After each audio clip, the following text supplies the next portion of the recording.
Hey everyone, hari ini tuh puasa ke-23, gimana puasa kalian lancar? Hari ini pagi-pagi cuaca mendung. Hari ini aku mau belanja ke pasar, dan akhirnya sampai juga di pasar nih. Kita pelan-pelan dulu ya teman-teman. Kita cari cabai sekalian cari parkir motor. Di sini aku sama bosku beli udang, separapat harganya 22. Dan di sini juga beli cabai 1 kilo. Lanjut kita beli bros. Lanjut lagi kita beli nasi jagung, karena ada yang nggak puasa di rumah. Lanjut kita beli duku. Terus kita pulang banyak juga yang nggak kerekam. Padahal tadi beli sayap ayam, sama sayur jumbulan.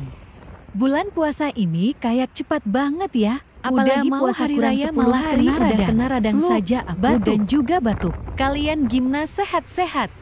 Dan di sini nyari warung pecel, karena ada yang ngidam nasi pecel.